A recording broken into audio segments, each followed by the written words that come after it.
Hey everyone, thanks for joining Learn to Play Games. My name is Lance, and in today's video, we're looking at a brand new game coming to Kickstarter called Gamestormers. This is a new one from GamestormEDU. It is a 3 to 6 player game that takes roughly 30 to 60 minutes to play, and is a competitive game where players are going to play over 5 rounds trying to build the best game. So in the game itself, this takes place in a futuristic land called Fjerogard, and the Elder Gamestormers are designers of epic games that are part of all facets of society. They are getting older now and are looking for an apprentice to take on this mantle. And so that's where you come in as the players. You are applying for this apprenticeship, so you will have 5 turns to collect different mechanics, items, and storyline cards to build the best game. After the 5 rounds, each player will have 1 to 2 minutes where they will pitch their game design, and then the players, once all players have had that time, will vote on who they think is the best. The player that gets the most votes will be the winner and be named the designing choice, or will receive the Designer Choice Award. From there, then the players are going to score their cards, and the player that has the most points will be the winner of the game. So in this video, I'm going to show you the main features of the game, and then I'll show you a sample turn to help you figure out if this is one you'd like to back on Kickstarter. As always, if you find these videos helpful, if you like what I do, please consider hitting that like button, subscribe to my channel. It's one of the easiest ways you can support channels like mine, so we can continue to grow and be able to produce this content. If you want to stay tuned in all my videos, just considering that bell, so your notifications anytime I release new stuff. So let's go ahead and head to the table, and we'll see what this one's all about. I do also want to point out before getting into the video that all the materials you see here are prototype materials and are subject to change and will look a lot better in the final production copy of the game.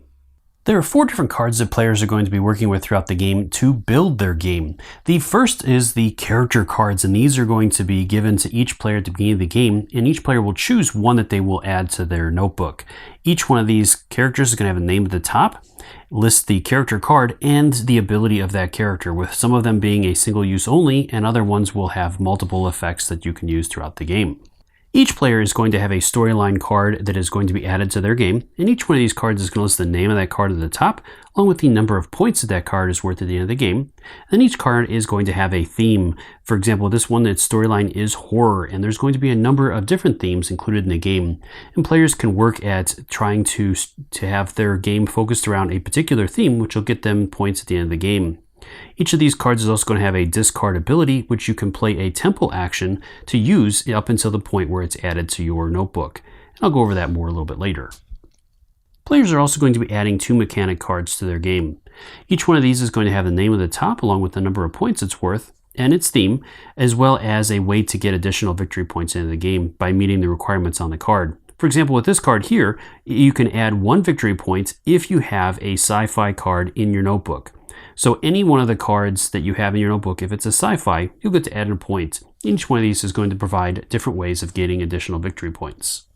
And the final type of card you're going to have in your game are item cards. You'll be adding 2 of these to your game as well. Again, each one of these will have a name at the top, the number of points it's worth at the end of the game, its theme, and a discard ability that you'll be able to do by playing a temple action. Throughout the game, if players want to be more creative, they can take a theater action which will allow them to make their own card. In order to do this, the player is going to roll the set of 5 dice and choose one of the images on it to create their card.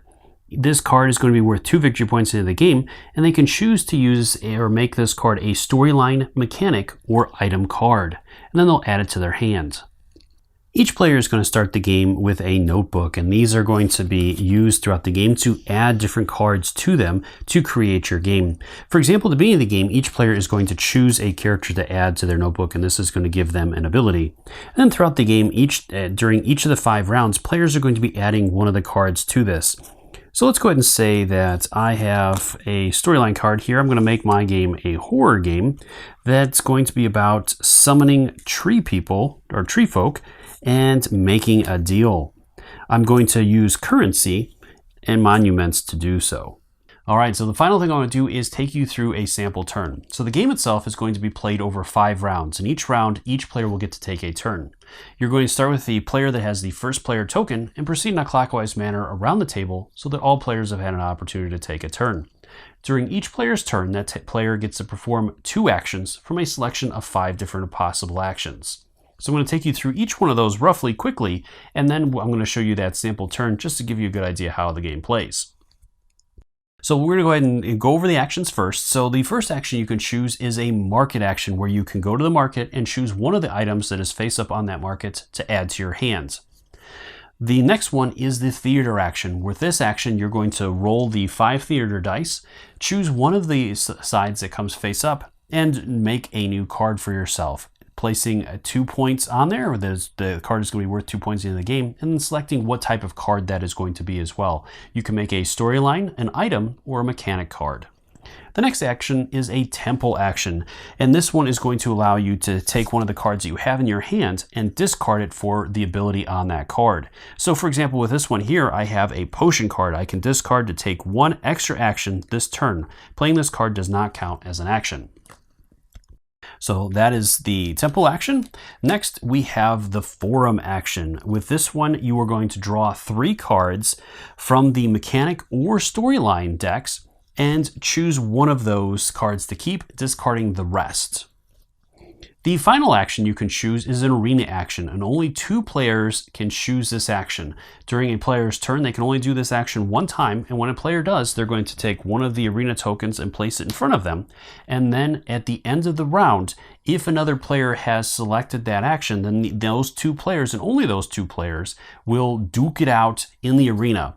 Each player will get to draw a storyline, a mechanic, and item card, and from there they're going to have to come together with a narrative for those cards. They'll pitch that narrative to the group, and then each player is going to vote on which player they think has the best story.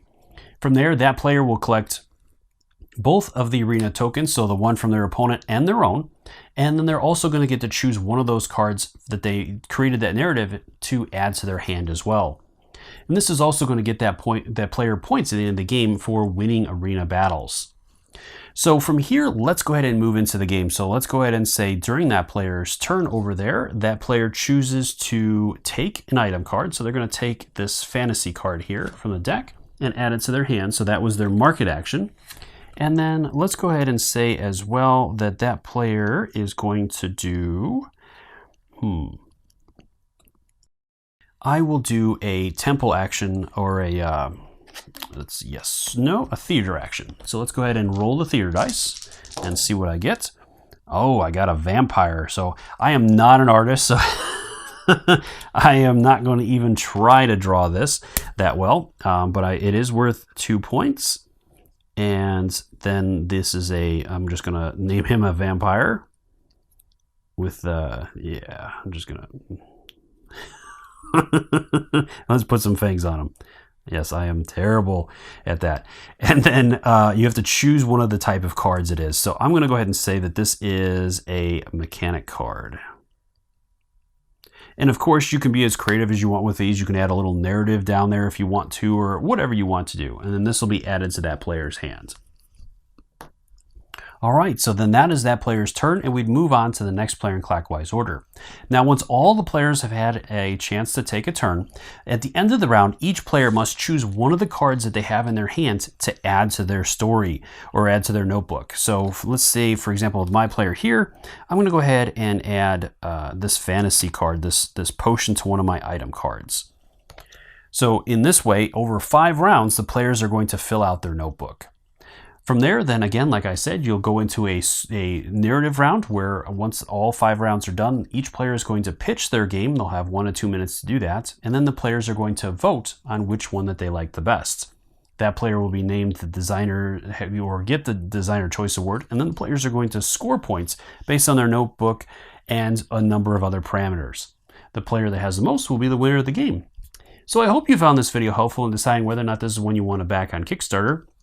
As always, if you have any questions or comments, please post those in the comment section below and I'll do my best to answer them, or swing by the Kickstarter's main page and drop any questions you have there as well. I'm sure the creators would love to hear from you and are more than happy to answer any questions you have.